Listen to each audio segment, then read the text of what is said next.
All right, y'all. So we can praise and honor to the Most High Yahuwah in the name of His Son Yahushua HaMashiach. So we get in verse 39. Search the scriptures, for in them you think you have eternal life, and they which testify of me. And you will not come to me that you might have life. I receive not honor from men, but I know you, that you have not the love of Elohim in you. I come in my Abba's name, and you receive me not. But another shall come in his own name, him you will receive. How can you believe which receive honor one of another, and seek not the honor that comes from Elohim only? Proverbs chapter 31 and verse 4. Proverbs 31 and verse 4. It is not for a mule, it is not for kings to drink wine, nor for princes strong drink, lest they drink and forget Torah and pervert the judgment of any of the afflicted.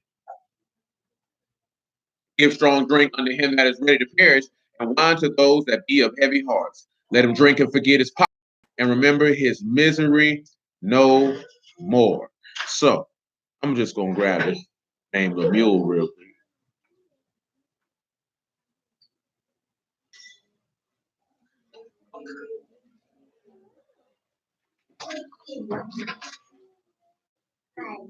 And I definitely didn't go to Numbers chapter 6 last night, so we'll have to make our way around there. But for the individual who's being spoken to, Lemuel, it means for Elohim. So when you look at King Lemuel, Shalom, man, she's telling you know that for Elohim, but his king, it's not good for him to drink wine. I want you to and this very well could be Solomon, because this person is not mentioned in here anywhere else. So I want you to take a look at these characters. You got Lamad, and you have Meme, and you have U, and you have Aleph, and you have Lamad again. And again, this name means for Elohim. Again, I shall repeat. You have Lamad, and you have Meme, and you have U, you have Aleph, and you have Lamad again. You get in the context that this name means for Elohim. So if this is who some perceive it to be is Solomon, let me ask y'all this here. Very simple question, but somebody get it. Who was Solomon's mother? Bathsheba. That is correct. That's Bathsheba. Who knows who Bathsheba is? Woman that David, the one that was married to the woman that David stuck in. That's correct. That is correct. Does anyone know Bathsheba's husband's name? Who David slaughtered? He was not a king. It does start with a U. He was a soldier. Uriah the Hittite. Uriah the Hittite. Because it would make sense, because there's no record of a King Lemuel ever amongst the children of Yasharal. There is no record of a King Lemuel. And y'all should know that, because we went through all the kings and you never heard anything of a King Lemuel. So King Lemuel is ascribed to more than likely being Solomon. You know what I'm saying? Because the only other person who's mentioned in this book of Proverbs is King Hezekiah. No. So what y'all got with that? You got Lamad, Meme, U, Aleph, and Lamad. Now remember, the name means for Elohim. Now, if this is the symbolic name for Solomon and it means for Elohim, where can we read in the text that Solomon was for Elohim? And you should be able to point that out, knowing that Yahuwah was highly displeased because of Solomon's actions. And if you don't know, then clearly we'll go look at it while y'all are going through those characters of Lamad, Meme, U, Aleph, and Lamad.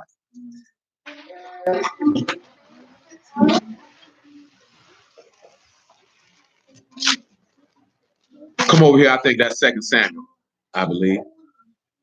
Chapter 13. 2 Samuel, chapter 13, I believe.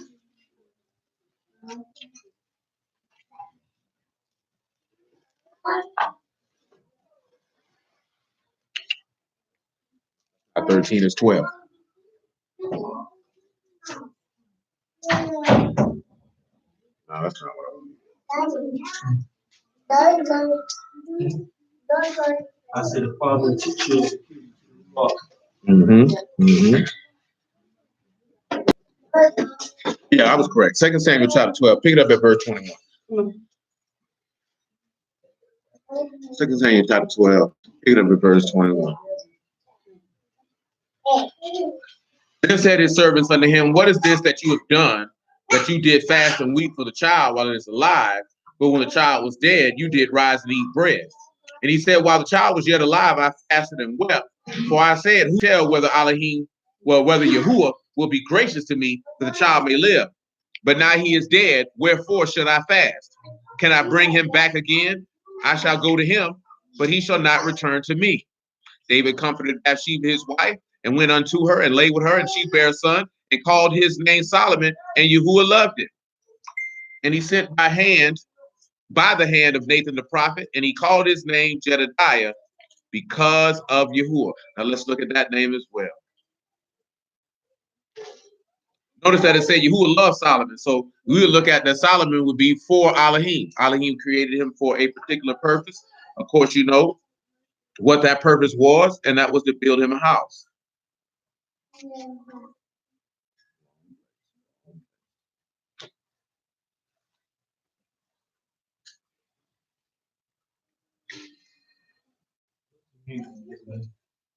Who, Solomon? Oh, we can look at it right now. The love of Yahuwah. So you see that Solomon has 3 different names. He has Solomon. See, Nathan called him Jedediah, or Jedediah. That's what Nathan called him. David named him Solomon. Nathan named him Jedediah, and he's referred to as Lemuel in the book of Proverbs. Solomon, beloved of Yahuwah. The characters for that are Yod, Dalet, Yod, Dalet, Yod, and Hey. I'll say that again for you. Yod, Dalet, Yod, Dalet, Yod, and Hey. So notice, right? Here's the other one too.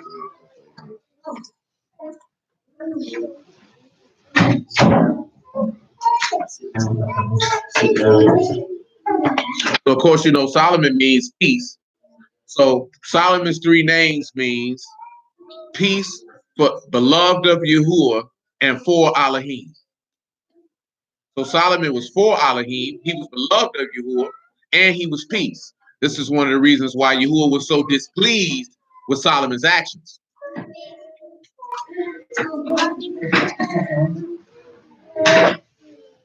So what that was you had for that first one, right?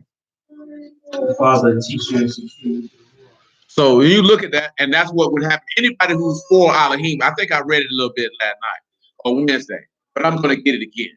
So let's go over here to let's go to 2 Thessalonians chapter 2. Because you'll sit back and look at how the Most High is going to teach you and secure you to his spirit.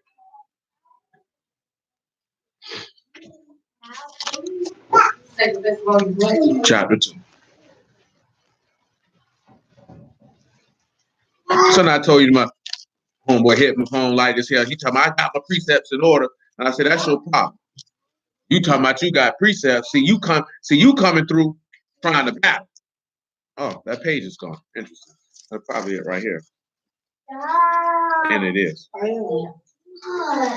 And he ain't understanding that I ain't on that type of time. Because if you come at me that aggressive and I already know you already know that you don't know what you're talking about, I will shame you. And I will shame you swiftly and with no regard.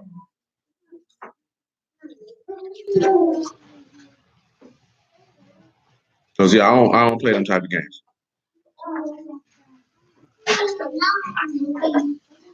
2 Thessalonians chapter 2 and verse 13.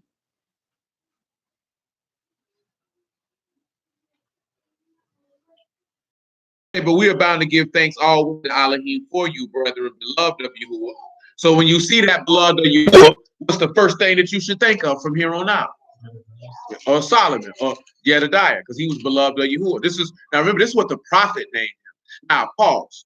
What did Yahuwah say about Yahusha when he transfigured on the mountain? When he was up there with Peter, James, and John. What did he say?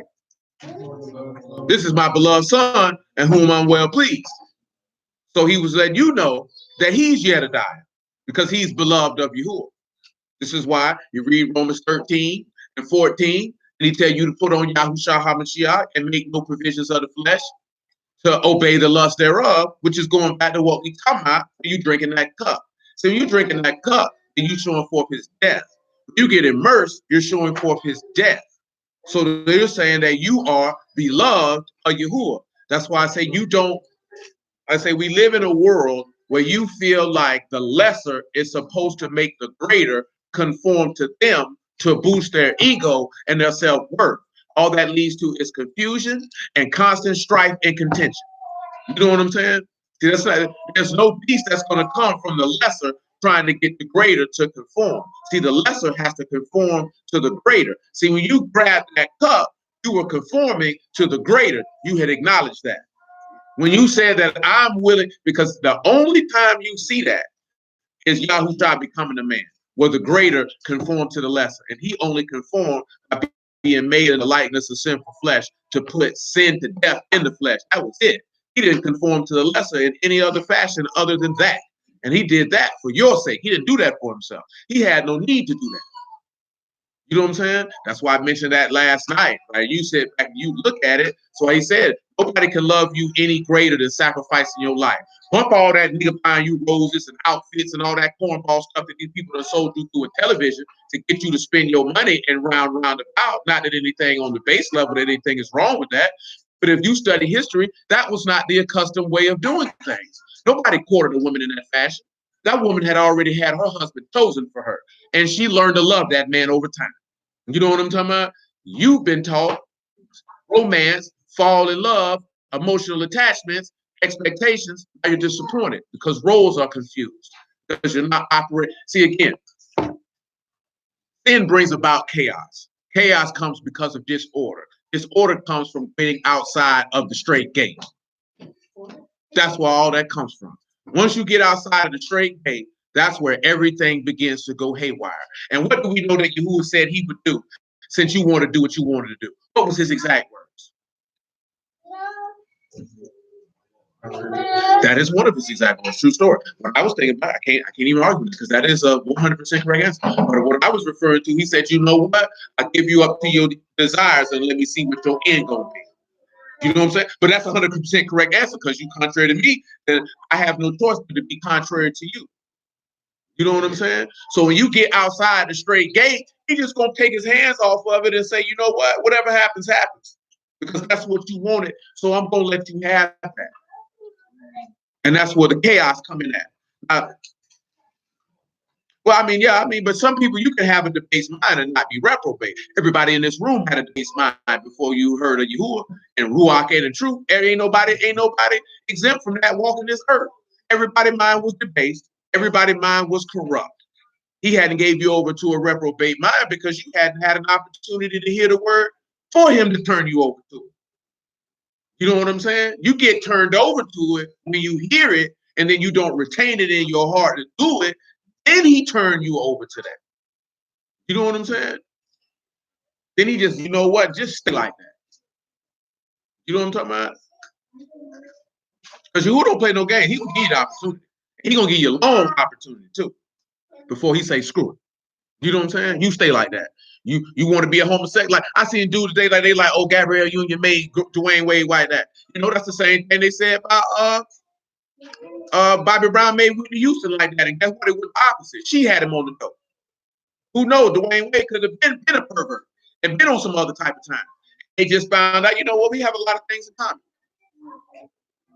But don't get me wrong, because that's how people usually look at it. That the woman usually when you see some depravity in a man, usually it's going to come from the woman. Usually he's influenced by that woman.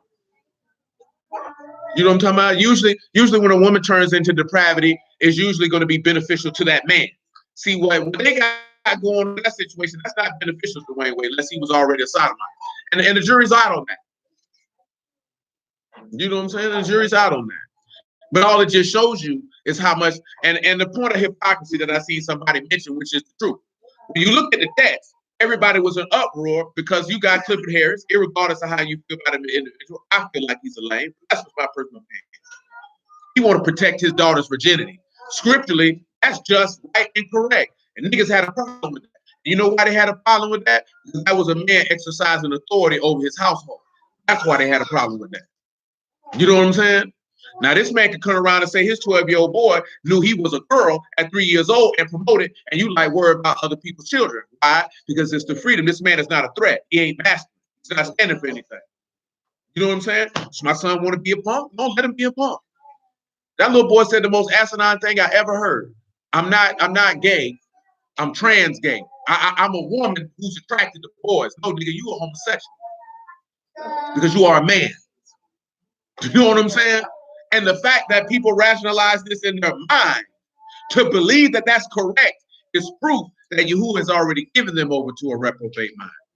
You stay that way.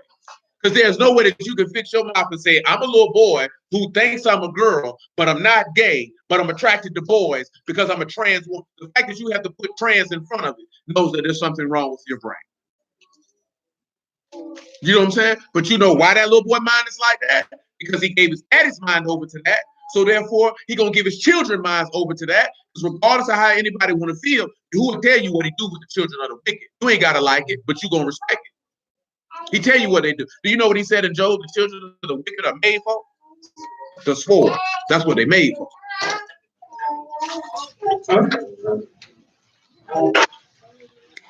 What people say, what type of God to do that? Type of God don't play no game. You ain't never met a man like him. That's why you got a problem with it. Let me finish that. Oh, I had to read that on my phone because the page. I'll read it again. But we are bound to give thanks all the way to Elohim for you, brethren, blood of Yahuwah. Because Elohim from the beginning have chosen you to salvation through sanctification of the Ruach and belief of the truth. So, in Genesis chapter 1, of the elements of the things that were created, what things that were created in Genesis chapter 1 relates to you were chosen from the foundation of the world through sanctification of the Spirit? What elements that are mentioned in Genesis chapter 1 in creation? So that narrows it down, because you know the things that were made on those days. Which one of those things refer to that? The stars. So the stars are beloved or are Yedadiah from the beginning. And I remember for Yedadiah, you had Yod, Dalet, and Hay. What would you come up with that? Basically got 2 Yods, 2 Dalets, and 1 Hay.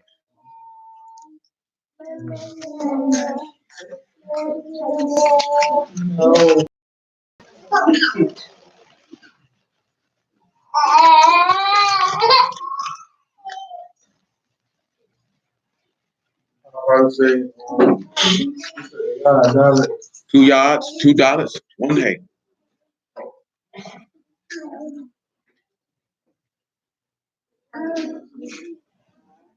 hey, that's bro. Yeah. Nice.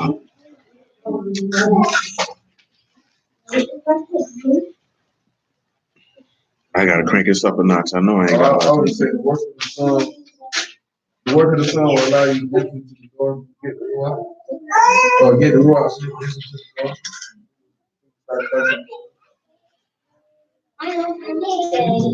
Yeah, you got breath. His work was to hang on the door. That's why I use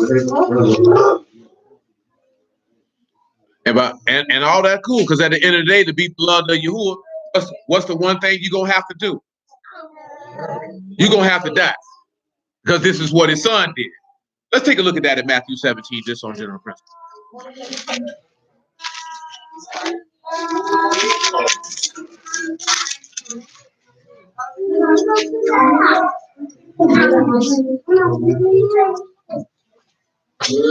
17:1. Matthew 17:1. Mine. You need to sit down.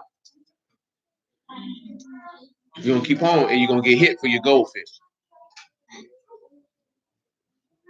You want to get hit for your goldfish? Now you don't want to talk. I take Fruit Loops too, cuz. A waste of food. After 6 days, this is Matthew 17:1. Yahushua take Peter, James, John, his brother, bring them up into a high mountain apart. He was transfigured before them, and his face did shine as the sun, and his raiment as white as the light. Now let me ask y'all this question. Why did his face change?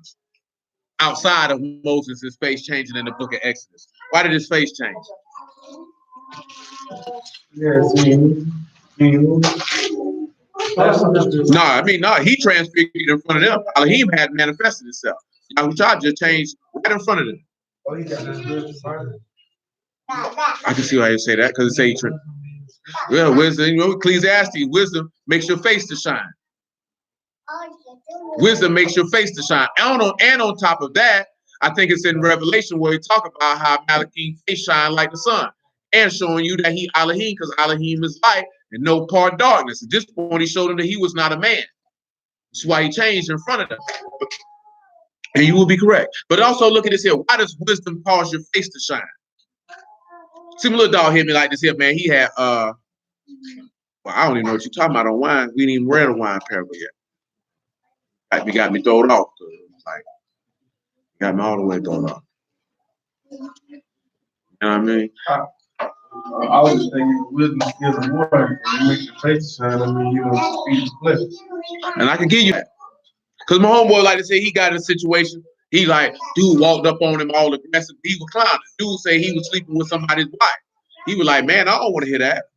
And he say the dude walk up on him like, you ain't got no swag. That's why you mad. But you get aggressive with this man. See, as a man, you supposed to know when someone is approaching. No, nobody don't want nobody in their personal space.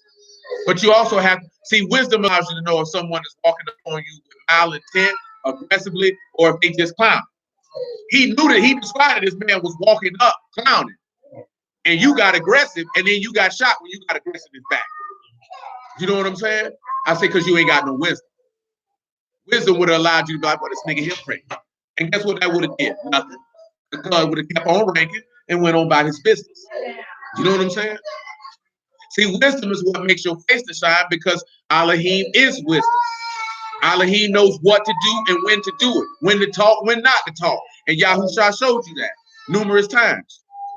He know what to say and when to say it. He hasn't taken it off. You just gotta let me know what you're talking about, because you threw me off. We ain't read a wine parable yet. So a lot of people get messed up because you ain't got no wisdom. And to be told, wisdom comes from over time. You know what I'm saying?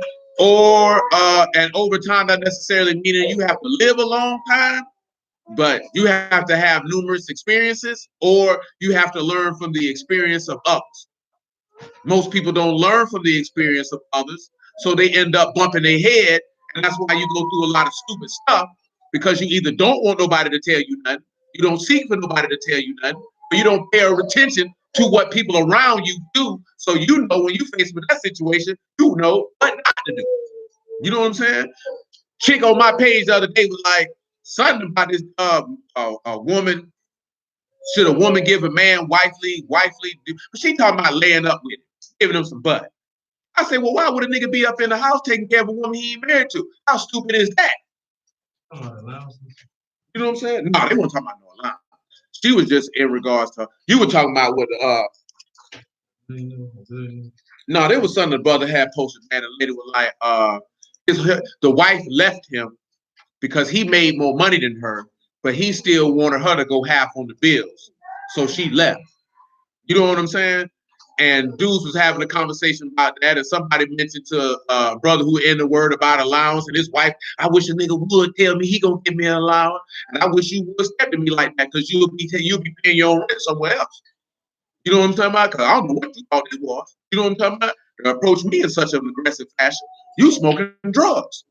But that's neither here nor there. But the point of the matter is a woman's body precious? Absolutely. But why would a man, but just as precious as a man's energy and provision to provide and protect him for someone that he's not married to?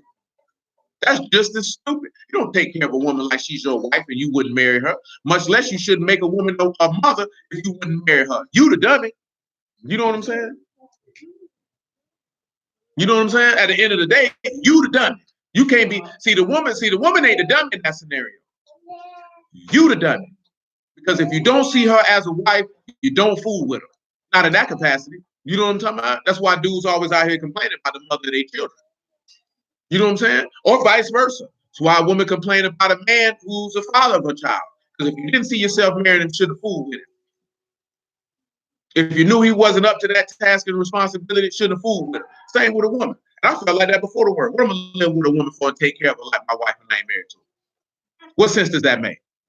Because that's what everybody else doing? Because you feel like you got to try it out first?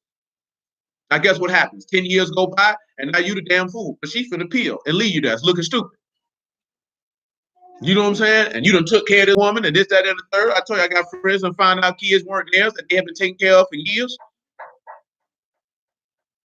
Oh, no. Oh, no. You can't do that, man. You got to have more sense than that. Wisdom lets you know what to do and what not to do. See, wisdom calls you to follow Yahuwah. Lack of wisdom calls you to follow yourself. Matthew chapter 17. Then answered Peter and said, Yahushua, Lord, is it good for us to be here? If you will, let us make here 3 tabernacles, one for you, one for Moses, one for Elijah. While he yet spake, behold, a bright cloud overshadowed them, and behold, a voice out of the cloud, which said, this is my beloved son, in whom I'm well pleased. Or Yedidiah. This shalom. This is beloved of you. And remember, King Lemuel is for Elohim. Now remember, in the book of Judges, what did it say the wine was for? What did it say the wine was for in the book of Judges that we read last night, chapter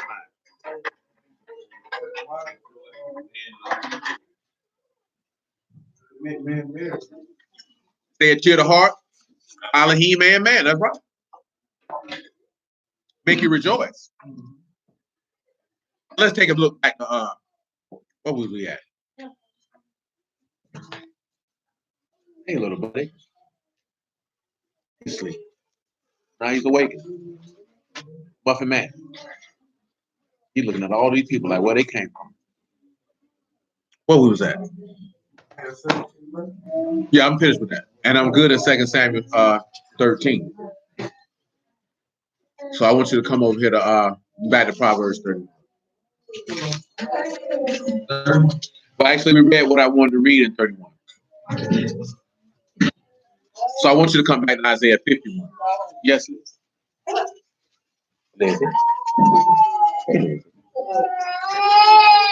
Hey, Liz.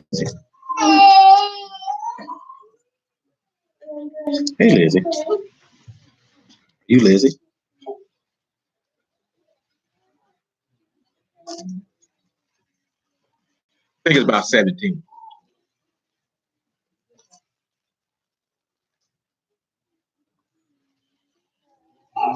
No, Lizzie. Not playtime. I did read that 17. I'm going to read it to you again. Awake, awake, and stand up, O Jerusalem, which have drunk at his hand, at the hand of Yahuwah, the cup of his fury, and drunk in the dregs of the cup of trembling, and wrung them out. There's none God among her. All the sons whom she brought forth, neither is there any taken by her hand. All the sons that she hath brought up. Drop down to verse 22. Matter of fact, make it 21. He said, therefore, hear now this, you afflicted and drunken, but not with wine. Thus saith your Lord, Yahuwah and your Elohim, that plead the causes of people. Behold, I've taken out of your hand the cup of trembling, even the dregs of the cup of my fury, and you shall no more drink it again. But I will put it into the hand of them that afflict you, which have said to your soul, bow down, that we may go over. And you have laid your body as the ground, and as the street to them that went over. So I want you to look at this word for cup.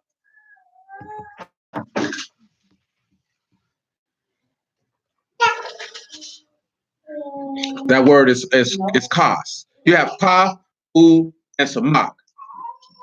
That is the word, the characters that you have for the word cup. Word is kas.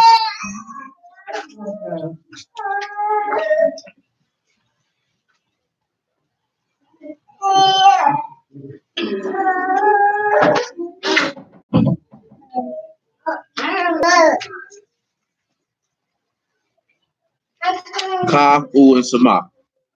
Y'all let me know what you got for that. After while you're thinking on that, you can grab yourself Jeremiah the 25th chapter, and also Genesis the 40th chapter. Are you sharing?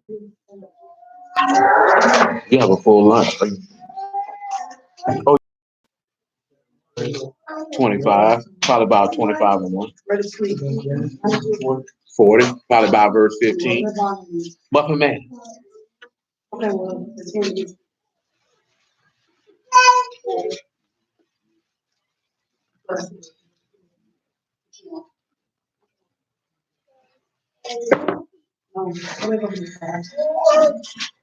What's up, cuz? Oh. Oh, you have to belch. Oh, thank you. Hey. No. What y'all got for that? Kaku and some mop.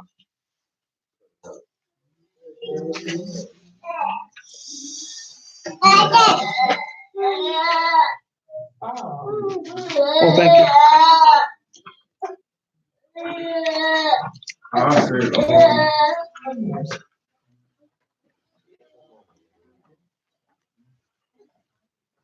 Get you Psalms 116 along with it. Probably about verse 8. I said, time for sinning is good. Time for sinning is good.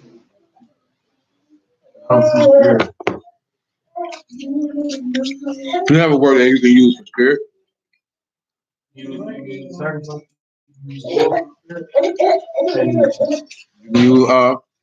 samak for spirit. Because one of the definitions is infinite.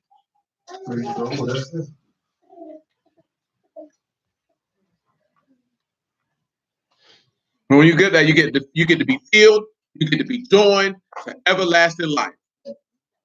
Now we read about that cup, but that's what I'm gonna do. I'm gonna read it again. Matthew chapter 26.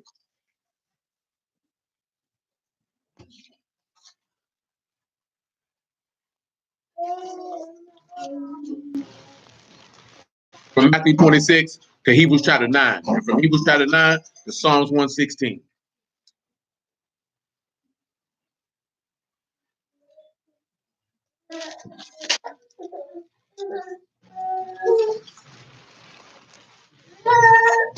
(26 and 26).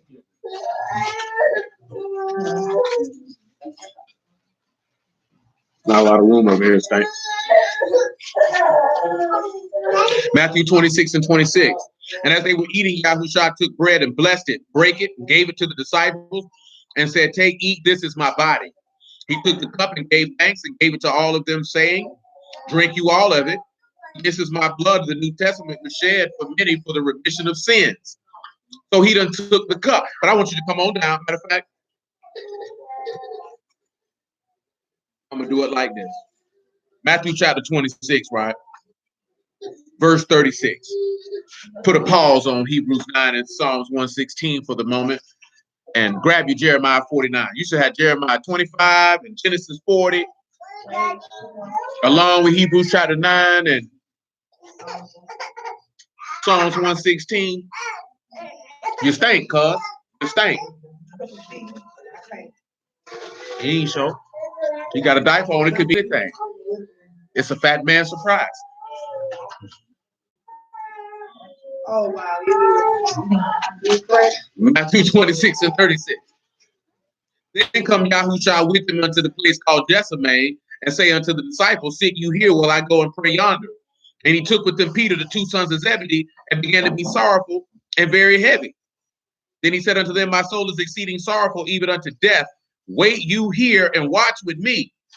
And he went a little further and fell on his face and prayed, saying, "O my Abba, if it be possible, let this cup pass from me. Nevertheless, not as I will, but as you will." Now, remember, I mentioned this last night. I didn't get it. Jeremiah 25 will come in right behind this Jeremiah 42. So let's get this Jeremiah 49. Boy, you good as stank, boy.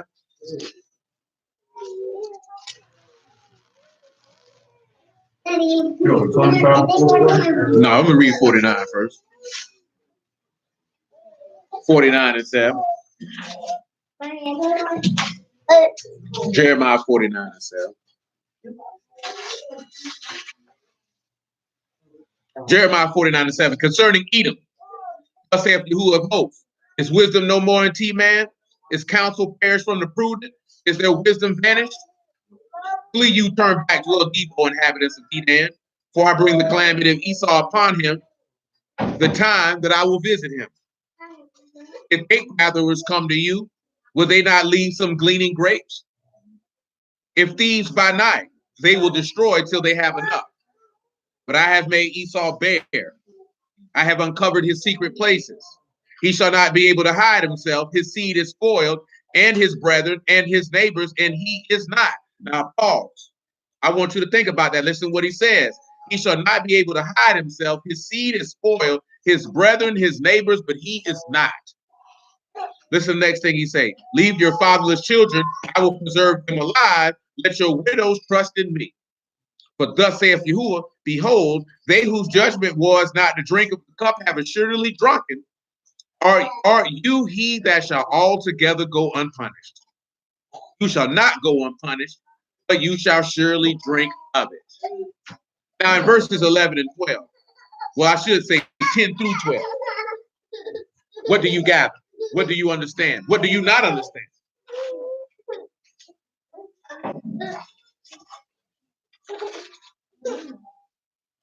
Verses 10 through 12.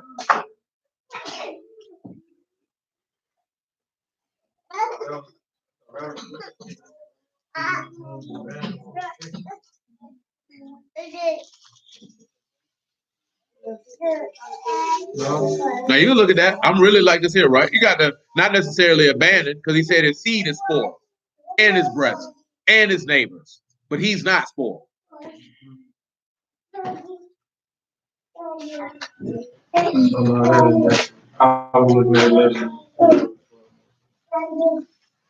Behind the scenes. Now, of course, when you say you're covering his secret places, you know that he was killed. And I didn't read all the way down in Matthew 17 like I wanted to, but remember he said he told his apostles to tell no man the vision until he had risen from the dead. You know what I'm saying? So he had let them know what was going to happen. But what did he just pray for in Matthew 26? I should remember this a long time ago. He said for the cup to pass. He's telling you right here, oh, your judgment was not to drink. Oh, you gonna drink. And he said, you're not gonna go unpunished. You gonna be punished. And you gonna surely drink this cup. But before he says this, that he's gonna make Esau bare and uncover his secret places, he said that he will not be able to hide himself. And his seed is spoiled, and his brethren, and his neighbors, but he is not.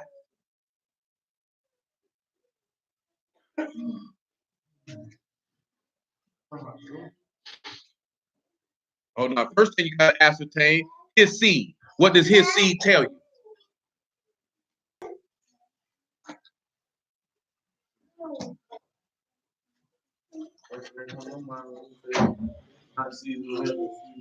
That's the first thing got to come. So the seed is the seed of a Mashal, or the seed of the promise. So now he said his seed is spoiled. I just get you the direct definition for spoiled.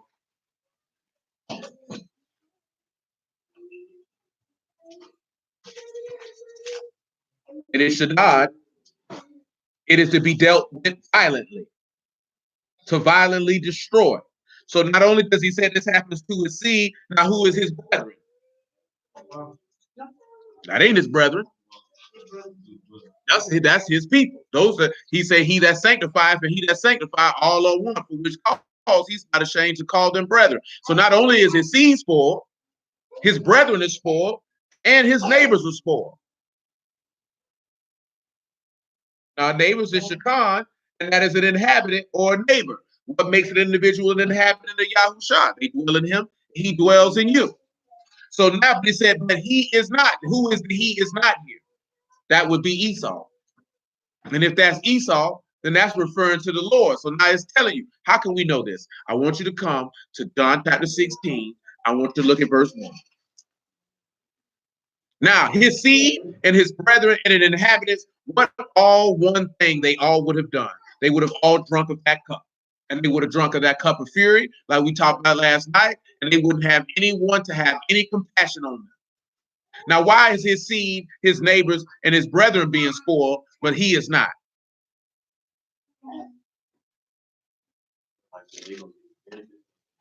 Remember, spoiled means to deal with violently. So his seed, his neighbors, his brethren, and his inhabitants will be dealt with violently, but he will not be.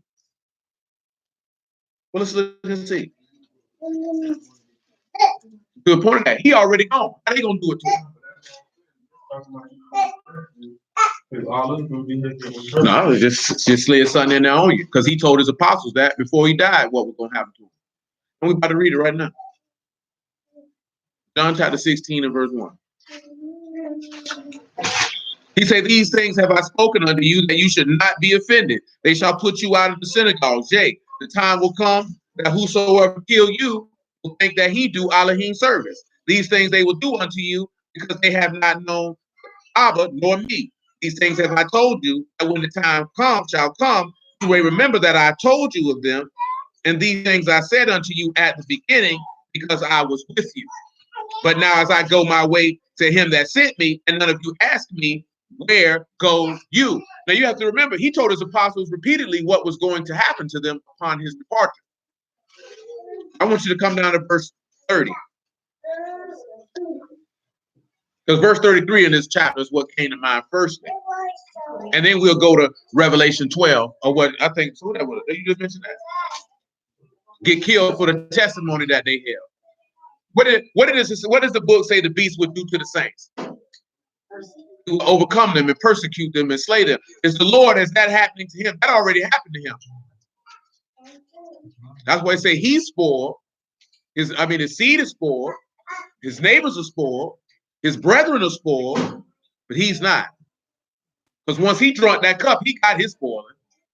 You drink that cup, you got to get it too. But he's not going to be there to go through that with you. He will be there to go through that with you, but he won't like literally be standing next to you and you can grab him like I just grabbed Lizzie. Look what he says in verse 30. Now we are sure that you know all things, and need not that any man should die. Any should ask you. By this we believe that you come forth from Elohim. Who shall answer? Do you now believe? Behold, the hour come, yea, and is now come, and you shall be scattered every man to his own, and shall leave me alone. Yet I am not alone, because Abba is with me. These things have I spoken to you, that you might have shalom. In the world you shall have tribulation. Be of good cheer. I've overcome the world. These are the things that we looked at last night. What did it say happened with the apostles? What did they say the things that they would suffer? Be reviled, be persecuted, be hungered, be thirsty, have no certain dwelling place. That things did not happen to them until after he was stoned. We have direct examples of that. They stoned Paul. You know what I'm talking about?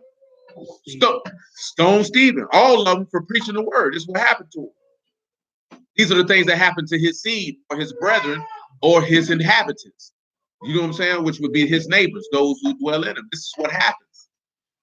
Because you will be persecuted for right. There was another thing we looked at last night that went along with that too, and it's escaping my mind. It was just in my mind, and then I just forgot it just that fast. But when you look at that, this is what's going to happen. Why do you think he's telling you be of good cheer? Because in the world you're going to have tribulation. The apostles did not have any tribulation while he was with them. They didn't experience anything of that sort. They didn't begin to experience it until after he departed. Because what happened to Peter then? They stoned Peter too. You know what I'm talking about?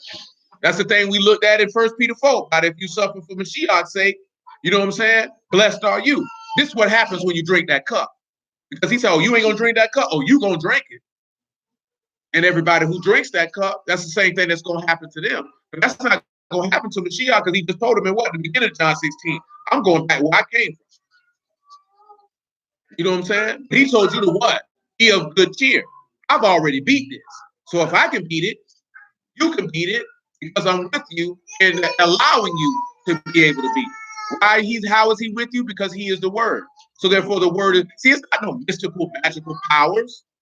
The same word that abided in him is abiding in you. So that's what gives you the peace and the courage and the strength to endure, because you heard the promise and you believe it. See, that's what it is. You just ain't getting no cup of wine and passing it around no room.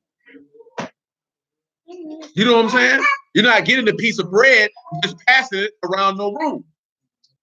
You ain't just getting in some water and you just talking about, oh, I'm baptized now. There's a reason why you're doing it. You're taking the part in his death. You're saying everything, again, what he said in Matthew 20. Can you drink from the cup that I drink from? And can you be baptized with the baptism I'm baptized with? This is the thing. That's why he laid it out there on the table. That's why the gospel is supposed to be preached. So you can look at and say, I'm able. Because what did we read last week and say many go strive to enter in that straight gate? And what? They came. What did he say in Luke 14 that we read last week? He said, you got to sit down and count the cost, whether you got sufficient enough to pay. You know what I'm saying? You got to ask yourself, if this place is this way you want to go. You know what I'm talking about? See, a lot of people pick their word up. This ain't where they want to go because they did not count the cost. You didn't realize when that cup came, what that meant when you sipped that cup. You realize when you say, I want to get baptized, you didn't realize saying, I'm dying. You know what I'm saying? Because at the end of the day, like I mentioned last night, before you get baptized, what they did? They preached that gospel because you needed to know what the lick read. When you knew what the lick read, and you knew I'm with it. I'm with it. You know what I'm saying? I can roll with that. Because guess what? Before Yahushua came down here and died, what did he say his father told him? He gave me a commandment what I should say and what I should do. He slayed him from the foundation of the world, so he ran the play down. And guess what the son told his father? I'm with it. I'm with it. That's a bet. That's why you can't, that's why I was telling my homie, you can't get baptized. You know what I'm talking about? And you ain't heard no gospel. I'm talking about you need to get baptized again. You didn't know what you were getting into. That's why I tell people, I can't tell you, oh, I'm not going to baptize you. You believe Yahushua, the Son of God? Yeah, I believe it. Who am I to say you don't? Yahuwah knows if you don't. And you got to answer to him about that. You ain't got to answer to me. I'm not, he ain't gonna penalize me because I did it. You the one say everything you said in this covenant I'll do. I ain't got nothing to do with that. You did, is Moses responsible for all the people who broke that covenant? Absolutely not. You know what I'm saying? That's on you if you gotta mortify your members again. Clearly you didn't take it seriously. You didn't weigh and consider what you were doing. Now he ain't taking no. See, it ain't even a bad text because you already know who capping to begin with. So guess what? You know what he do? He let people drink that cup and get baptized and heap damnation on this. See, that's the same thing he said in Psalm 69. That was for your good, ends up becoming a trap. See, Yahuwah gonna get you. It either save you or damn you. That's on you what it's gonna do. That's up to you. Are you eating applesauce? You're an applesauce kid. Jeremiah 25. Hey, Malik, you're phony. You see how quick you stop? You know ain't nothing wrong with you. You standing upright and moving around. You got your walking boots on. Now you want to walk over here. See, that's how I know you're from. But you my dog. You can come on over. You come on over. Come on. Come on. Don't pull your sister hair out. She don't want to be a bald-headed little girl. She want to have a full-head hair. Oh, you think that's funny?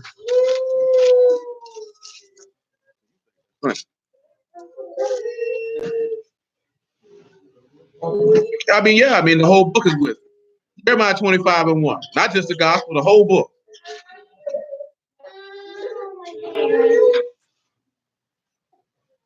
The word that came to Jeremiah concerning all the people of Yehuda in the 4th year of Jehoiakim, the son of Josiah, Malachah Yehuda.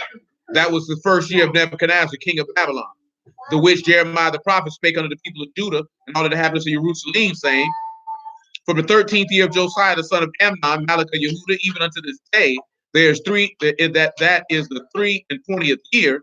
The word of Yahuwah came unto me. I have spoken unto you rising early, speaking, but you have not hearkened. Now notice what he said he did with his prophecy. You read that in a lot of places where he said he sent them up early, but you niggas don't listen. See, that's what biggest problem is. See, stuff happened to you, and 99.9% of the time you were told. You didn't listen. Because you either felt like you could do it in your time, you had enough time, but just didn't matter to you. You know what I'm saying? Then when the consequences come, you want to turn around and you're going to pull the Esau. Now you want to cry. You know what I'm saying? Ain't no room for crying now because you should have listened the first time. You know what I'm saying? When he rose up early and sent that prophet and said, repent, amend your ways and your doings, you should have listened the first time. But you know what he had to do? Because he already know. Again, remember what we read what Paul said? To not look at a man above what? What is written. Because if you look at a man above what is written, you're going to create expectations that that person can never keep. You know what I'm saying? Or you're going to get that man to be puffed up in his heart. Now, what Paul was mentioning more so was men getting puffed up in their heart. But on the reverse side, I'm talking about more so in our time frame, because dudes do get puffed up in their heart.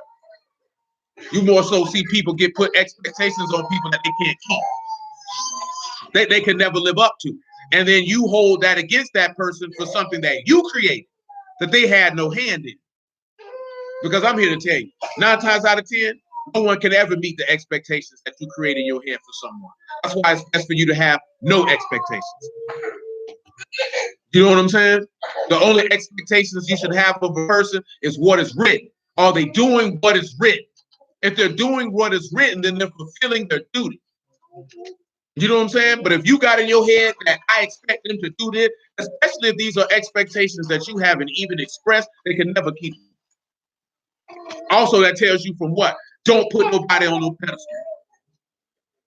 Because that's where the expectations come in at, because you put this person on a pedestal. You know what I'm saying? They are a flesh and blood person, just like you are, subject to like passions, just like you are, and have frailties of the flesh, just like you do. Hey. Well, you can go lay down with your father. It's never said. Verse 4. And Yahuwah has sent unto you all his servants the prophets, rising early, sending them. But you have not hearkened, nor inclined your ear to hear. They said, turn you again now, everyone from his evil way, and from the evil of your doings, and dwell in the land that you will have given unto you, and to your fathers forever and ever. Yet you have not and go not after other gods to serve them, and to worship them, and to provoke me not to anger with the work of your hands. I feel like I'm in the wrong place.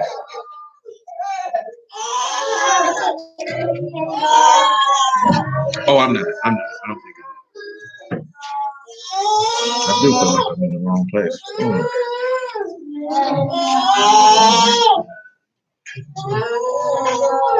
Little boy.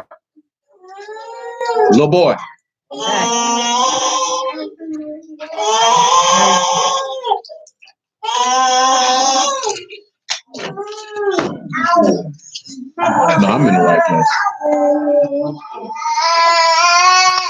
I just was a little too high, but it's all good. Drop down to verse 15. Verse 15. Look at what he says, right? Thus saith Yahuwah Elohim of Yasharal unto me, take the wine cup of his fury at my hand, and cause all the nations to whom I send you to drink it. And they shall drink and be moved and be mad because of the sword that I will send among them. And then took I the cup at Yahuwah's hand, and made all the nations to drink unto whom Yahuwah hath sent me. Now let's look at the first one. You know who the first one he mentioned, right? He mentions you. He said to Jerusalem and the cities of Yehuda and the kings thereof and the princes thereof, to make them a desolation, an astonishment, a hissing, and a curse, as it is this day. So let's look at Paul. We don't want to read about the other nations. We could read about the other nations, but we're not. We're going to stop right here at Jerusalem. Look what he said he would cause to happen to Jerusalem when she drank that cup.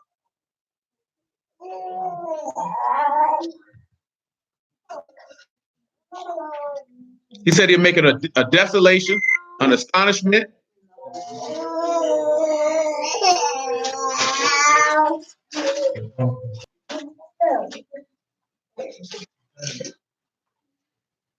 I threw me off. Text messages came at the same time.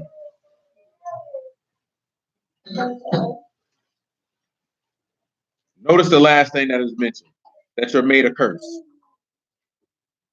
Vilification, excoriation, a curse. And Yahusha did what? According to Galatians 3 and 13, what did Yahusha do? He became a curse for you because he drank that cup. So that's what happens when you drink that cup. And again, what does it say? Give wine to who? To him that is ready to perish. So what are you actually ready to perish from? Come over here to Revelation chapter 3. Boy, hush. Nothing wrong with you. Making all that noise. Everybody want to hear that crap. Revelation 3 and 1.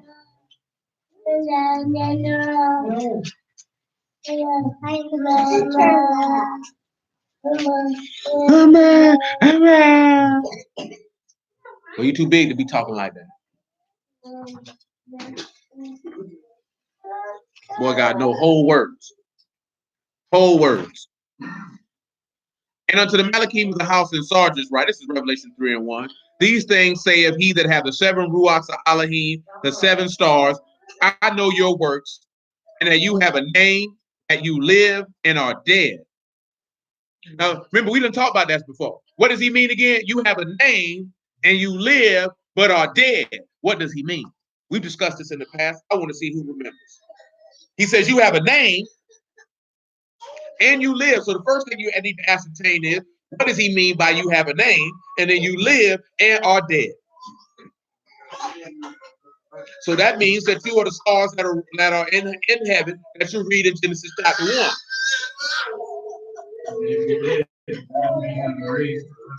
No, he said you live and are dead.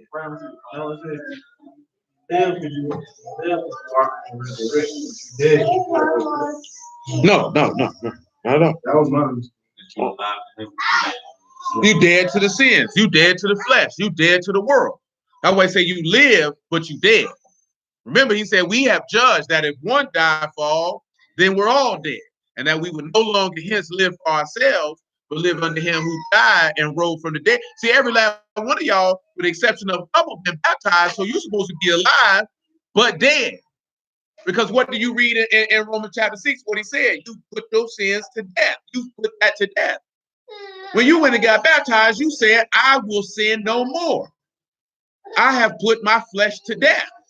That's why I kept mentioning that last night.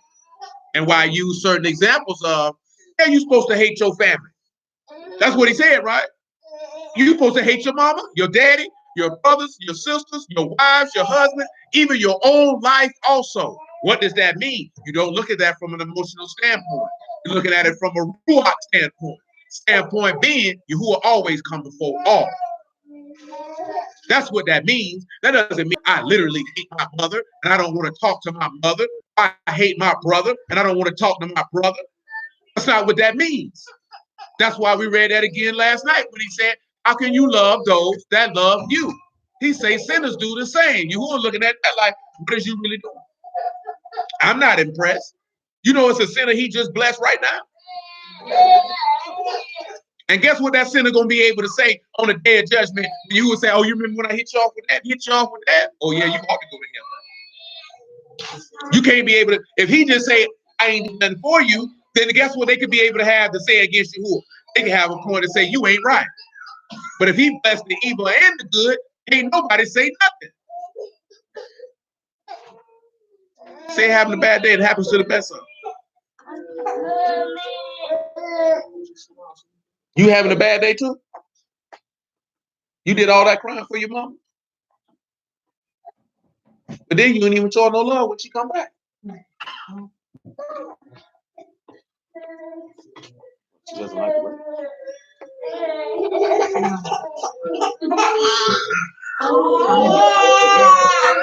That's what she like to eat. That's what she like to eat. Oh, on the back. Oh, so your child's weird. Oh, you're not aware. You just like the, I don't know that it's that bologna. Oh, you like bologna. Does your bologna have a first name?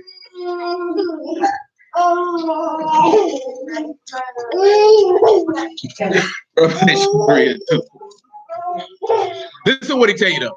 Be watchful and strengthen the things which remain that are ready to die. For I have not found your works perfect before Elohim. Remember, therefore, have received and heard, hold fast and repent. If therefore you shall not watch, I will come on as you as a thief, and you will not know what hour I will come upon you. You have a few names, even the sergeants which have not defiled their garments, and they shall walk with me in white, for they are worthy. He that overcome, the same shall be clothed in white raiment. I will not blot out his name out of the book of life, but I will confess his name before my Abba and before his Malachim. He that have an ear, let him hear what the Ruach saith unto the synagogues. So pause. Yeah, you definitely will have a name that no man knows. Because if your name is written in heaven upon the Lord's return, he'll give you a name that nobody knows the person who he gave it.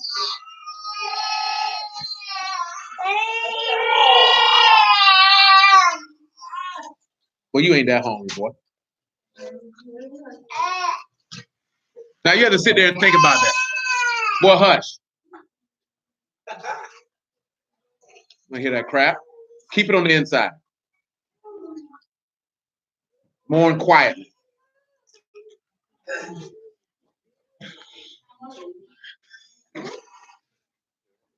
Now think about that. He said, be watchful and strengthen the things that are ready to die.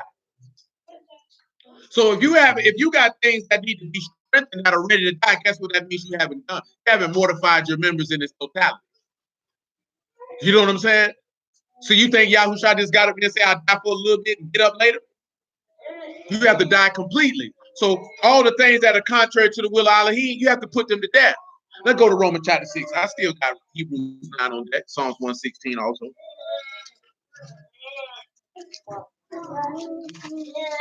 Hey, you want to come sit over here with me? Huh? It might do, but he gonna sit over here today. Keep on. Wipe your tears off your face. 6 and 4. Wipe them tears off your face. Now you want to look with a blank stare. Ain't nothing wrong with you. Romans 6 and 4. Matter of fact, let's make it 3. Look at what he tell you. Know you not that so many of us were immersed in the Yahushua HaMashiach were immersed in this death. Therefore, we are buried with him by immersion into death. That is like Mashiach was raised up from the dead by the esteem of Abba, even so we also should walk in newness of life. If we've been planted together in the likeness of his death, we shall also be in the likeness of his resurrection. Knowing this, that our old man is crucified with him, that the body of sin might be destroyed, and henceforth we should not serve sin. For he that is dead is free from sin. That's why he say you live and are dead.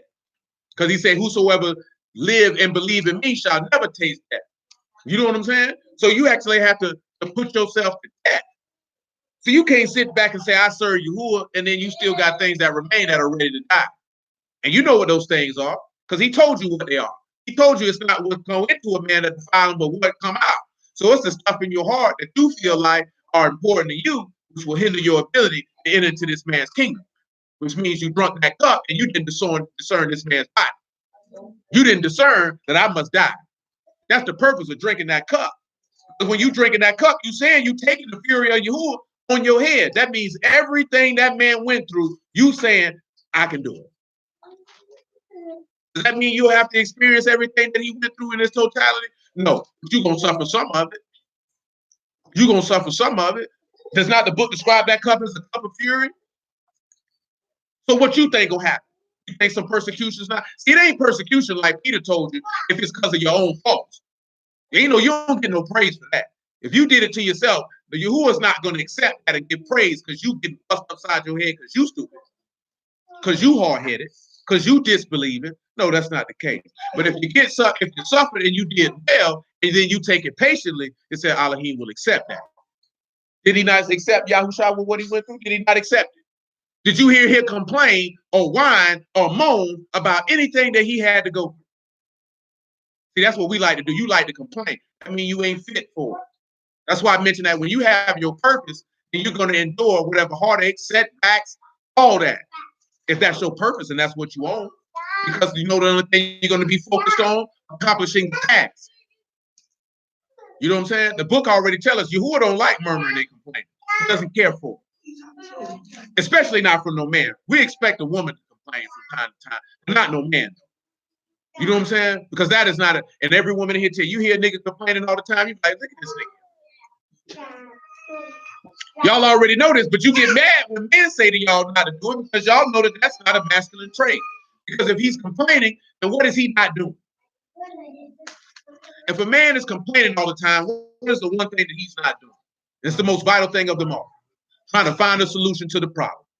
You know what I'm saying? You're spending so much time complaining that you can't figure out, like I told you with the niggas in the, man, we can't do this stuff. See, you're telling me how you can't get it done versus telling me how you can get it done. Now, it's amazing that you were here 8 hours by yourself and you didn't get nothing done. But the minute I walked through the door, all of a sudden you have the ingenuity and the wherewithal to get this done. And that's how people treat you. Who you feel like because he ain't at the house, you can't get it done. And when you start seeing him come up the driveway, now you want to clean the house. It's too late. You should have cleaned the house before he came home. But what did he tell you? Watch, because you don't know. All y'all know your people told you to clean that house, and you ain't clean it. And then you see them, you're pulling up, and now you trying to rush and scramble. You still got whooped. You should have just went ahead and cleaned the house when you were supposed to. And then you wouldn't have had to been watching out, ducking and diving and rushing. You just like them foolish virgins. You ain't had no oil in your lamp. You wasn't ready. If you stay ready, you ain't got to get ready. If you're proactive, you won't have to be reactive. Oh, that happened to you a lot, son? That's my saying. That's my saying. What's that? If you stay ready. Yeah, you don't have to get ready.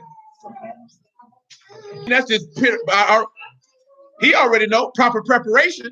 I mean, lack of proper preparation leads to piss poor performance. When you're not prepared, you're not going to execute. You don't execute because you don't prepare.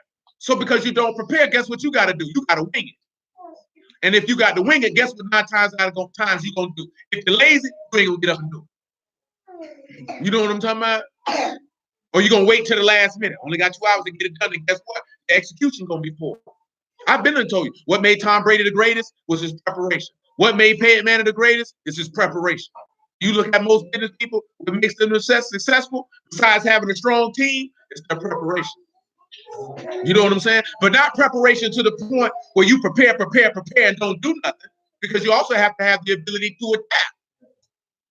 See, that's what makes men different from women, because men have to have the ability to adapt, because nothing, and I mean nothing, other than the word of Yahuwah goes according to plan. Nothing goes according to plan. Only Yahuwah's plan goes according to plan. 1:16. Other than that, don't nothing go to plan.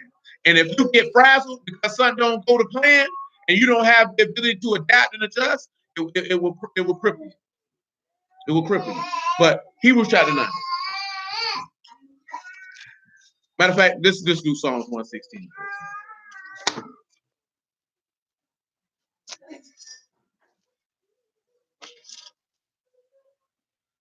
I'm going like we ain't got somewhere to be in a little while.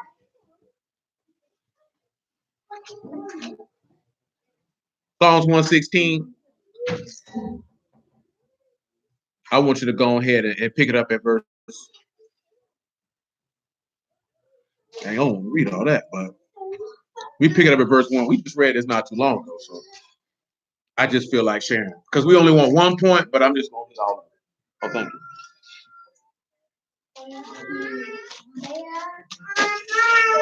No, I don't want to. Psalms 1:16. I love Yahuwah because he heard my voice and my supplications. Now you know that Yahushua stated through the mouth of David in Psalm 16 that he would not what? Suffer his set apart one to see corruption. And that's what he prayed for, right? In John 17, what did he pray for? To give him the esteem that he had with him what? Before the world was. To make them perfect in one, Father, as they are in me. He heard that supplication. He heard that prayer. But why does he hear that supplication and prayer? Because of belief and obedience. And this is what I'm sitting here telling you, right? And I know a lot of people in this, Shalom says, I know a lot of people don't like to hear this in this day and time. And I just seen a brother share the video about this here, when it was a little to the extreme, but it comes to a certain extent. But what I told you before about being feminine can get you more out of a man than complaining or saying, I need help, help me, help me. You know what I'm saying? In the video, the lady was like, baby, can you help me wash the dishes? This nigga like, nigga, I've been working all day. What do you mean? You do your job. I'm not doing your job for you. I'm going to someone else's house to watch the game. I don't want to watch it here anymore. You know what I'm saying? That's what he did, and he left. Now he went to an older black gentleman with his wife. His wife say, baby, I'm finna wash the dishes, and then I'm gonna go to bed. He said, you know what? Don't even worry about it. I'll take care of it for you. Now you know the difference between the one is This woman plays her position regularly. She didn't come at him and ask him to do this and do that, or this, that, and the third. She made mention that she was going to do it. But because he knows that she does this consistently, don't worry about it. I'll take care of it because we're on the same roster. See, there's a difference on being on the team and being on the roster. You talking about? See, in the NBA, you got niggas on the roster, but they ain't on the team. You know what I'm talking about? Meaning they ain't in the rotation. They don't get to play. Them niggas at the end of the bench. No, it's not. Don't matter if you get a ring. They get a ring, but they ain't on the team. They on the roster. You just here. Yeah, you got some women, they get a ring, but they ain't on the team. They just on the roster. It ain't no horrible because you just sit here. You're here, but you don't serve no purpose. You didn't do anything to benefit to the victory of this team. So some of them ain't even have to prepare. Some niggas on the roster because they 7 feet tall. Some niggas on the roster because they know the right people.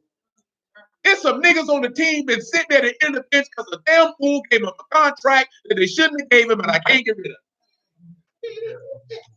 No, ain't that much better. Because there's a lot of players on the teams. They're on rosters. They ain't on the team. You could be on the roster and be a bad teammate. You ain't on the team. So that's a difference. There's a difference. Yeah. Yeah, it's a difference of being on.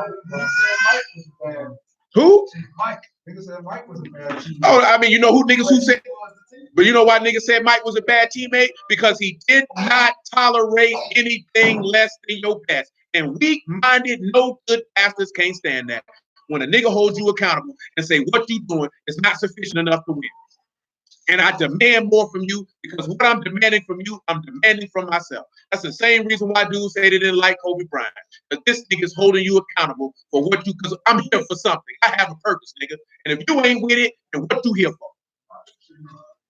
You know what I'm saying? But see, you know why people say people who are purpose driven are always seem to be jerks? Because I have a goal. And if you run out working towards that goal, get off my team.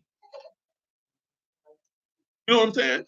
That's why Dwight Howard left. He was too sensitive. You gonna hug me and tell me I'm okay? No, nigga, you don't work hard enough. You know why niggas like LeBron?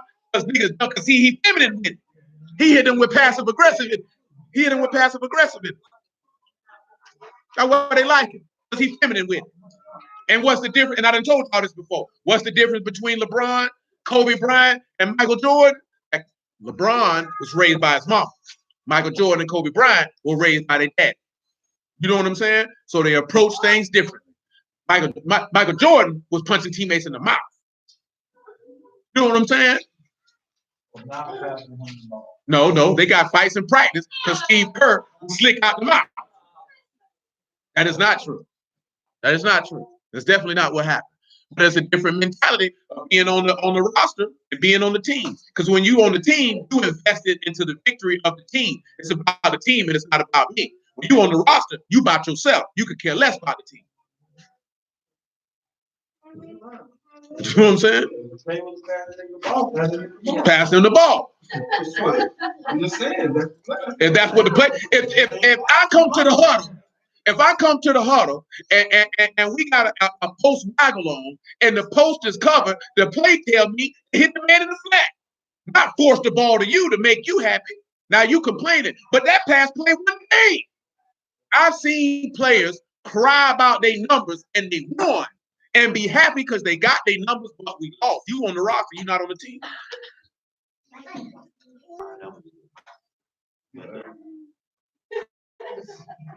Either way it go, when you on the team, you invested for the team. Girl I knew a long time ago told me that as a kid. You got to make sure your woman on your team. If she ain't on your team, you got to get rid of her. You know what I'm saying? You got to be on her. She got to be on your team. Because if she on your team, she gonna ride for you. And if she gonna ride for you, guess what you gonna do? We ain't talking about that stupid junk, talking about carrying cocaine in your drawers. You know what I'm saying? Go do all criminal type of activity. Being on your team ain't just cooking me a meal and putting booty in the air. I mean, what I'm on, you on. And guess what he gonna do? What you on, I'm on. I ain't got no problem with that. I ain't got no problem with that. But if you ain't show that you concerned with making him happy and riding for him, and this is correlation with Yahuwah, because if you ain't down with Yahuwah, Yahuwah ain't down with you. If you ain't on Yahuwah team, that's what he gonna tell you. You on the roster because you at the house of Yasharal, but you ain't on my team. You ain't the son of Elohim. I don't know you. I can't find you on the roster sheet. You ain't gonna get no ring either. You don't get a ring, all right. You gonna get a ring around the fire. That's what you gonna get.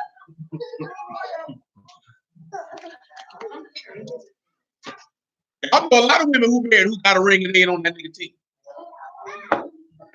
You know what I'm saying? Just sit around trying to look pretty all day. They say she don't cook, she don't clean that up box trash. He just mad.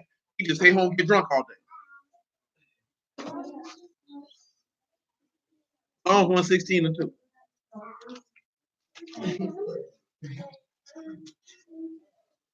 Indeed. Amen.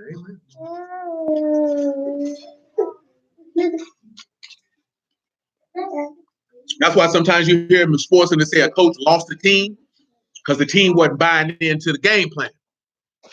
See, Yahuwah ain't never lost nobody on the lost his team, because if you got lost, you wasn't never on the team.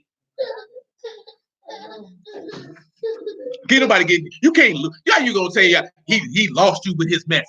That's what I don't like the message of the. That's the white man's religion. That's the slave. Get your stupid butt out of here, nigga. You know what I'm saying? I hate when niggas say that old cornball junk. Nigga, them white folks don't even follow what's written in here. I can see if they lived it. You know what I'm talking about? Had to tell my homeboy the other day, we got that homosexual stuff in the white stop line. Niggas been puffing Peters. Before you ever seen a white man, you were puffing the Peters. You know what I'm talking about? But hey, anyway, no need to pause. They pausing nothing, because that's what they were doing in the book of Judges. That's what they were doing in Sodom and Gomorrah. That's what them niggas doing. Straight up. Bring him out here so we can know him. That's a boy. That is a man. But no, I mean, really say that because we don't like to acknowledge that that's a part of our history that we conduct. We just act like we were so pious and didn't do anything of sort.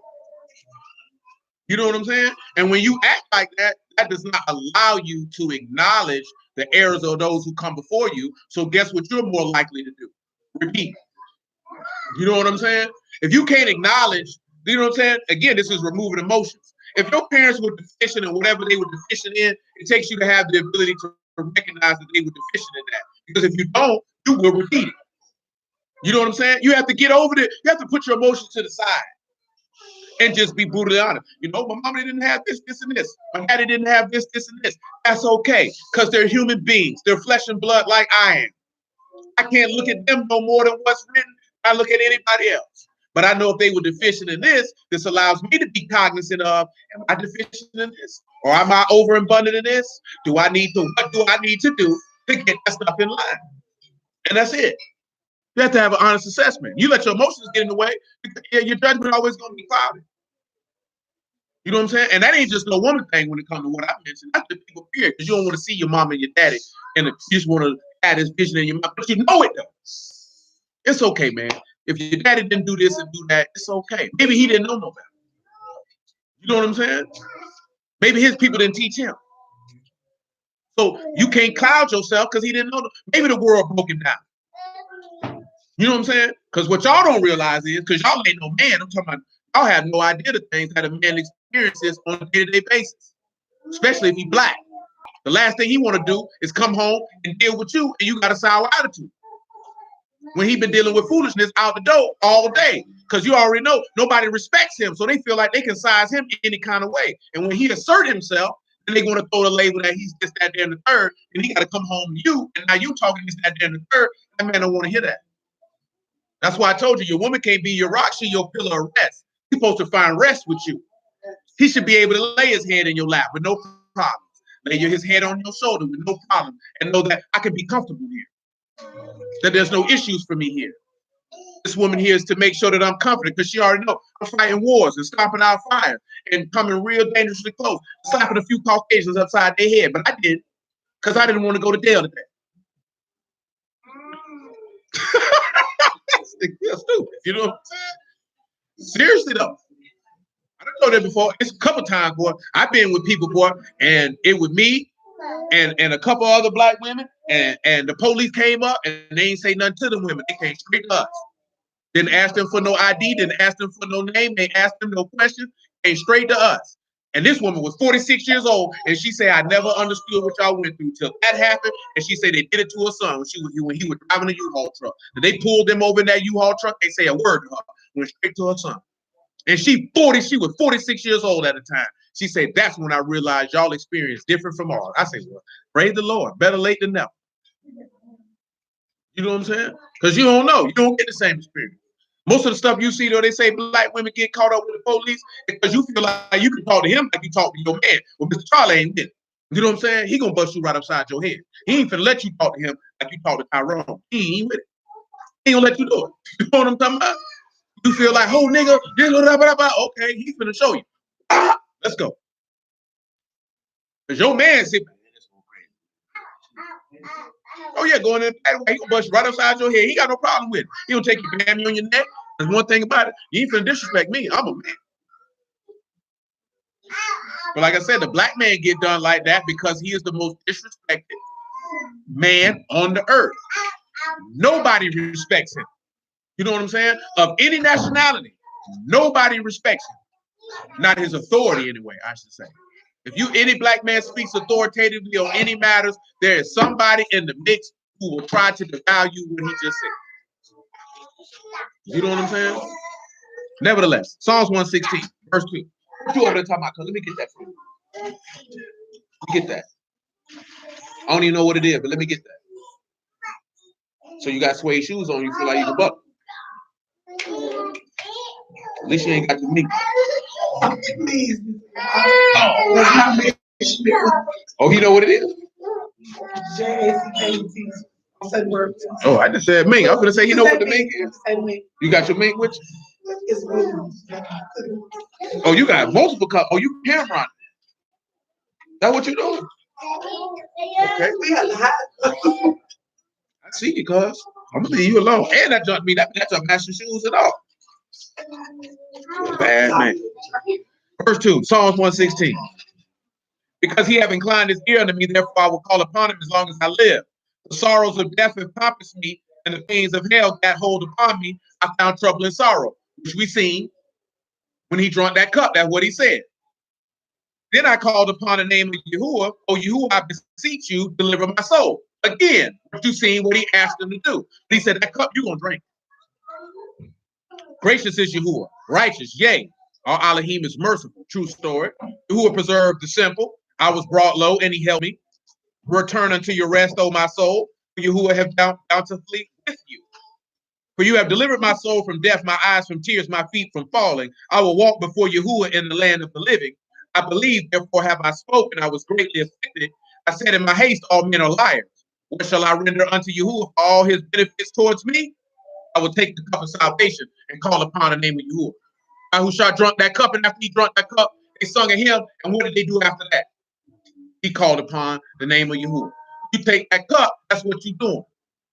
You say I'm with, because that's the cup of salvation. The cup he drank is the cup of salvation. You take a sip. Hebrews chapter 9. It's about 3:30. We can probably squeeze by 20 more minutes. That's what I meant. No, because I got West Coast time on here. I ain't changed it.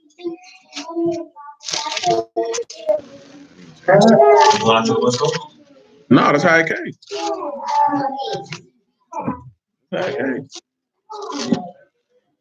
I just ain't changed. I just ain't. Hebrews 9 and 15. Why y'all moving around playing? Why y'all not sitting upon your bottom? Abigail, why your head uncovered? And you too, believe. Why your head uncovered? Why your head uncovered? Sit up, Renee.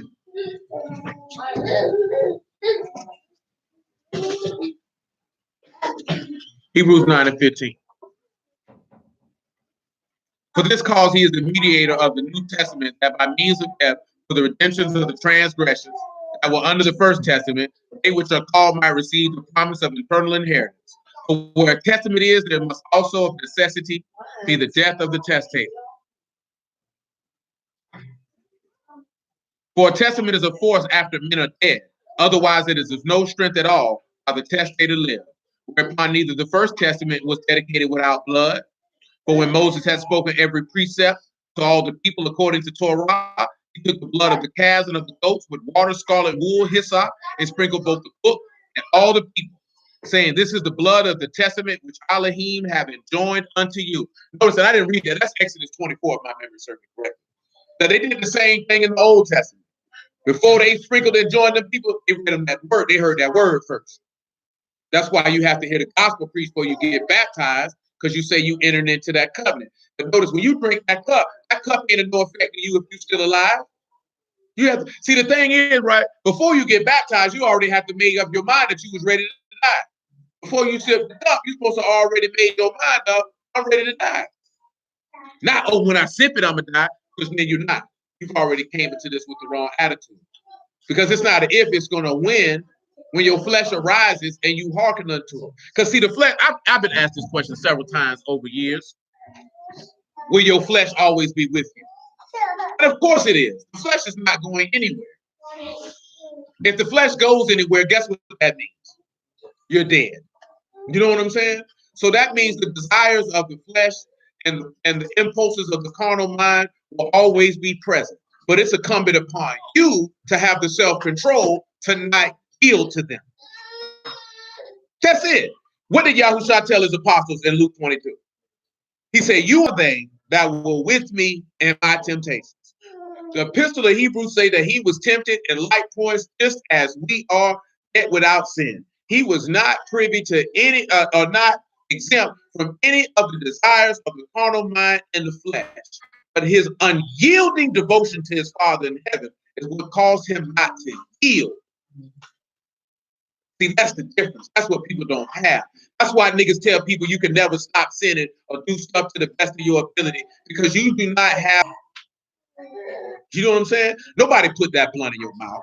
Nobody put that liquor in your cup. Nobody put that lie in your heart. Nobody put that hatred in your mind. That's all you. You know what I'm saying? Now, why do you think Paul would tell you to be angry but sin not? Because that's what he knows. He's trying to teach you self-control. Yes, somebody's going to make you angry. No, you don't have an excuse, because it can dictate to you what you're going to do. That means you have no control over yourself.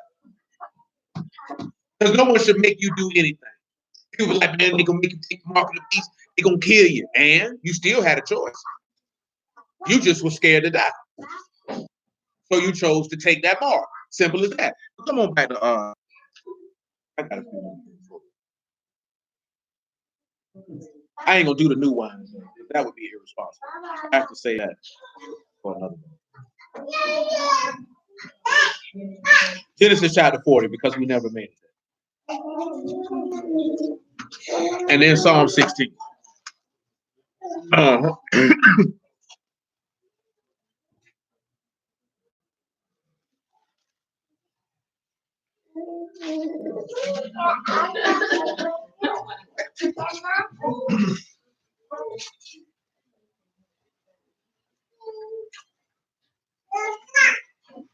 Full of crap.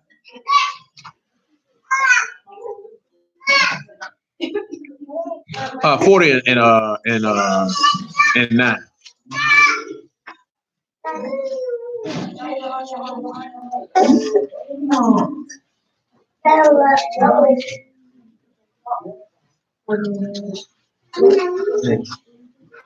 Genesis 40 and 9.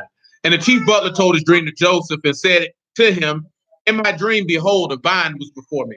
I want to get the word for vine, because we know that where the grapes come from, we get the wine.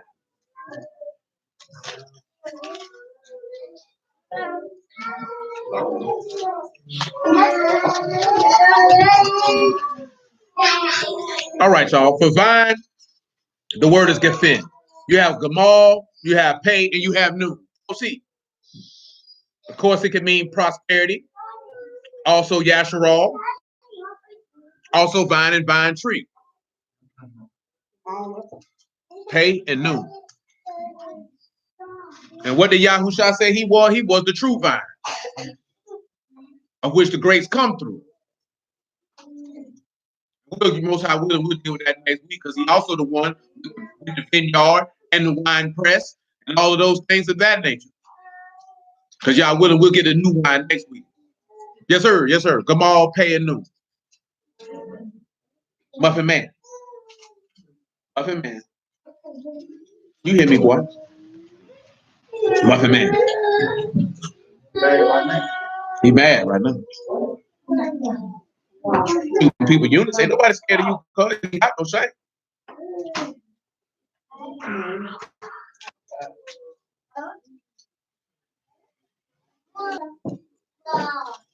Oh, you around here snack jacking.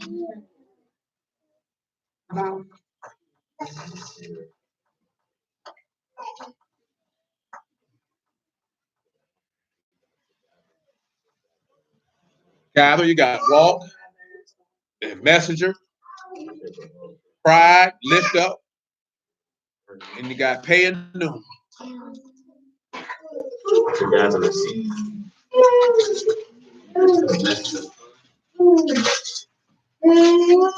The first thing you look at, pay, you already know what that is, right? It's the mouth or the word.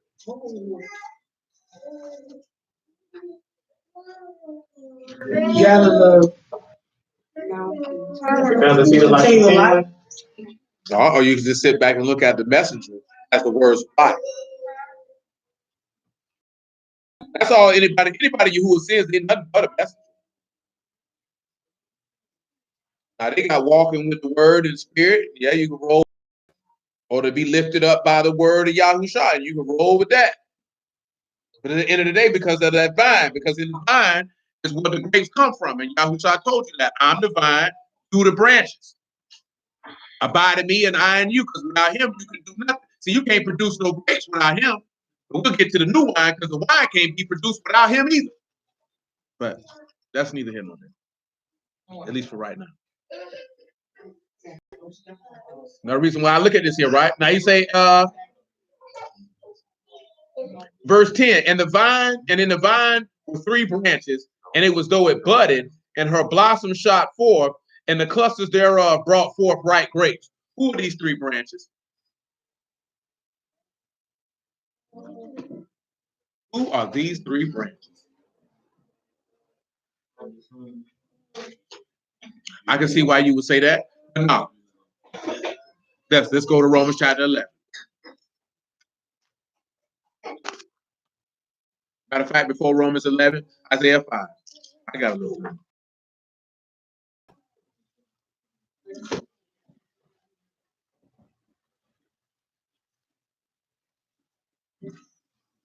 Isaiah 5 and 1.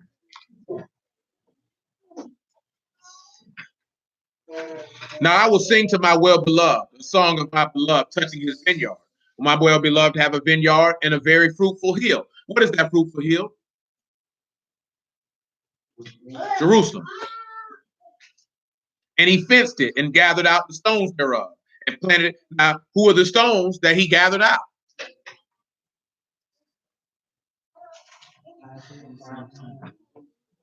The Egyptians. It says, yeah, he's saying he fenced it and gathered out the stones thereof and planted it with a choicest vine and built the tower in the midst of it. Also made a wine press therein. Yeah, the Canaanites, the Hittites, the Jebusites. He got them out of there. What you cheesing for? Hey, little boy, you can't be around here throwing up no pan signs in here.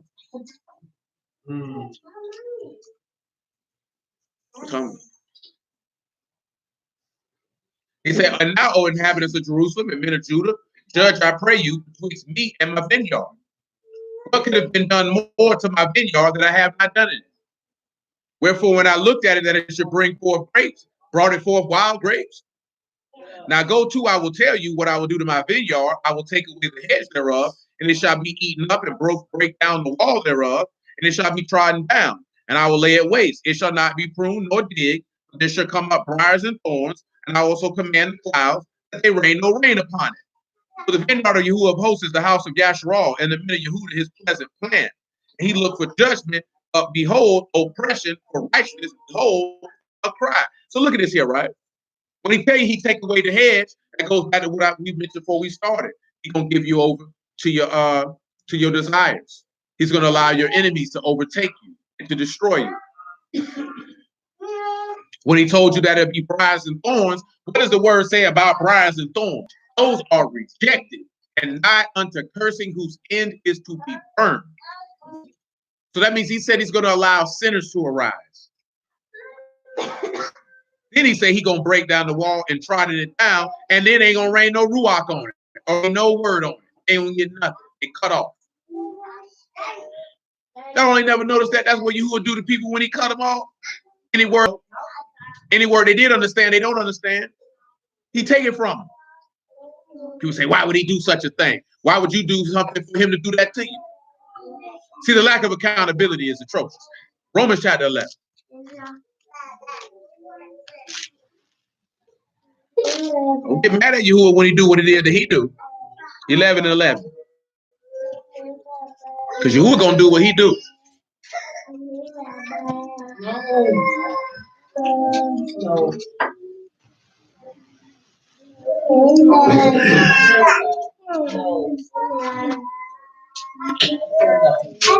She said no.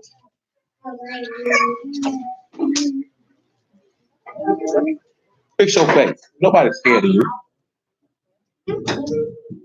I say then, this is Romans 11:11.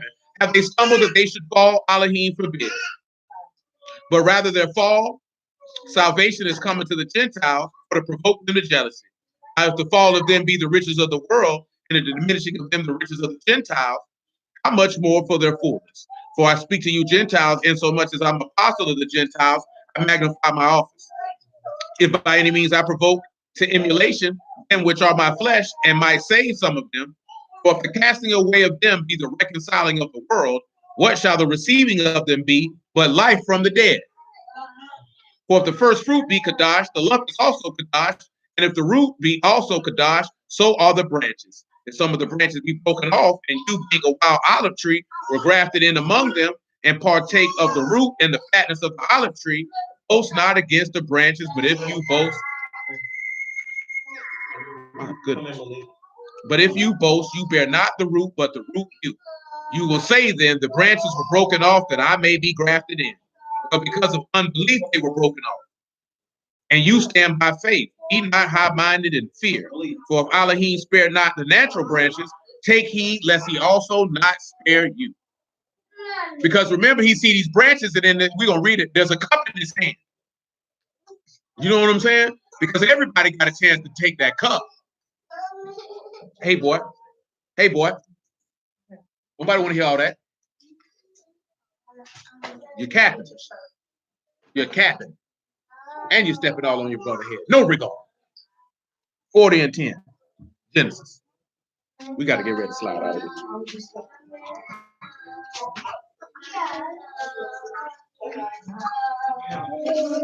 And in the vine were 3 branches, and it was though it budded, and her blossom shot forth, and the clusters thereof brought forth ripe grapes. See, that takes us back what I mentioned again in John 15. Because if you in the vine, you're going to bring forth a ripe grape. Now, I just want to get the definition for ripe. And it is Mashal. And it's brought to ripeness to grow ripe or to be fully mature. See, if you abide in the vine, you have to be fully mature. And if you're fully mature, you put off the body of sin and the body of the flesh and all the affections and lust thereof. And Pharaoh's cup was in my hand. And I took the grapes and pressed them into Pharaoh's cup. And I gave the cup into Pharaoh's hands. Now let's look at press. Because he said he took them grapes and he pressed them. Sakat, Shan, Kot, and Tet. You could proceed. It means to squeeze or press out, clearly. Shan, Kot, and Tet. Squeeze, press it out. Shan, Kot, and Tet.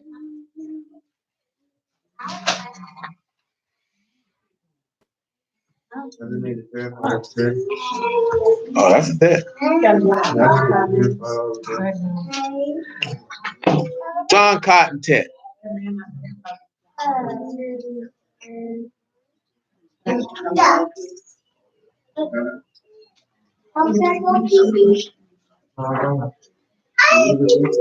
What if boy traveling around the room getting snacks? Some snacks.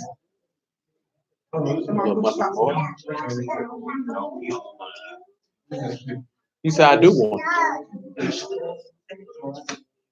So don't tell me what I want. I want fruit. You don't? He gonna take a bite of it and be like,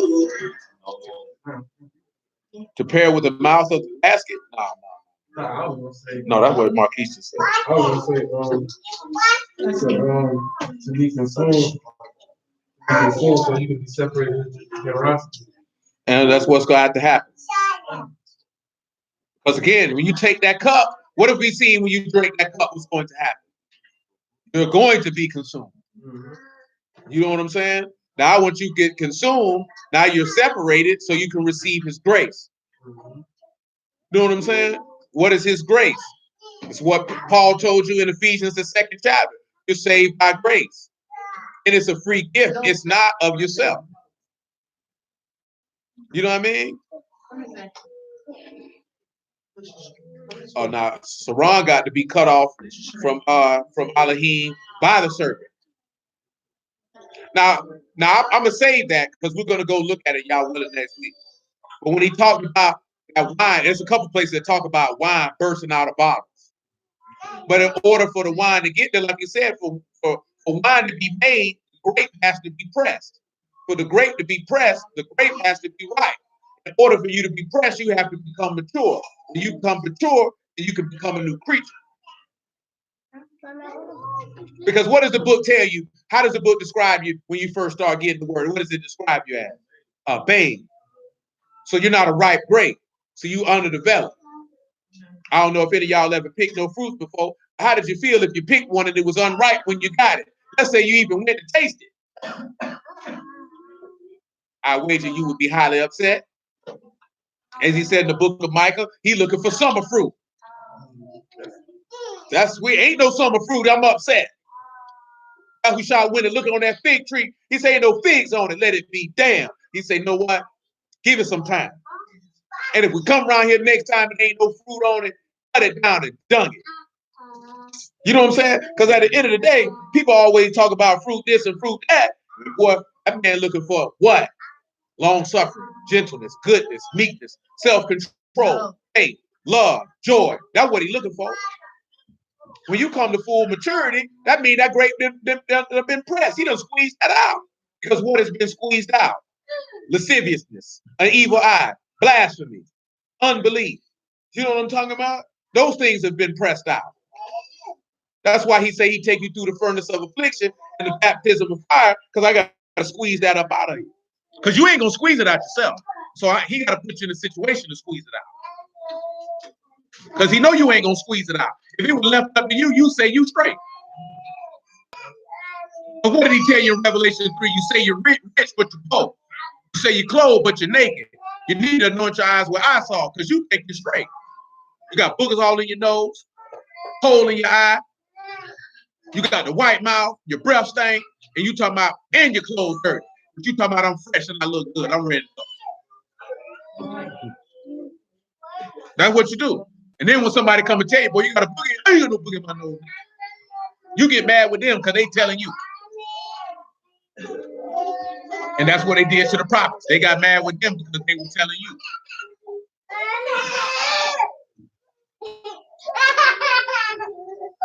Well, that boy, they'll get aggressive about some bills. Let's finish this Genesis 40 and we'll call it a day from now.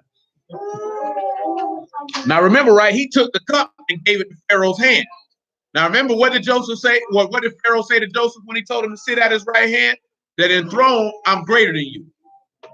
So the grapes that are being pressed into the cup are those that belong to Yahuwah in this instance. Verse 12. Joseph said unto him, this is the interpretation of it. The 3 branches are 3 days. Yet within 3 days shall Pharaoh lift up your head and restore you unto your place, and shall deliver Pharaoh's cup into his hand, and after the former manner when you was his butler. Now remember, right, we done dealt with that before. So you know this dealing with the resurrection of Yahushua. But if you the grapes that's pressed into the cup, and you don't sip from that cup, and that's the cup of salvation, then guess what's going to happen with you? Because you were ready to perish, you can be restored to your former place because you were ordained for salvation from the foundation of the world, and you can dwell with Yahuwah forever. But the cup is only for those who are ready to perish. Who have a what did Yahushua say about those that mourn? They'll be comforted. And what did he say that the wine would do, it cheer the hearts of Elohim and man. Therefore, it would cause you to rejoice, or it would comfort you. Why would it comfort you? Because of the inheritance by the sanctification of faith, which is in the Lord. But hallelujah for Yahushua. We got to stop right there because we got some things to go do. I appreciate everybody's time. Bless everybody out in the house. Y'all name it Yahushua. You who are willing. We get up next week. Prayerfully gain some understanding. We still got some more to go. Even if we wasn't cutting this show, I could have did it, but this video would have been about 3 hours long, and that would have been unnecessary. So again, appreciate all y'all. Bless y'all in the house of y'all. Name of y'all. Keep it pressing, keep it pushing. You want to say hello? Say hello, Abigail. And you who are willing to the next time.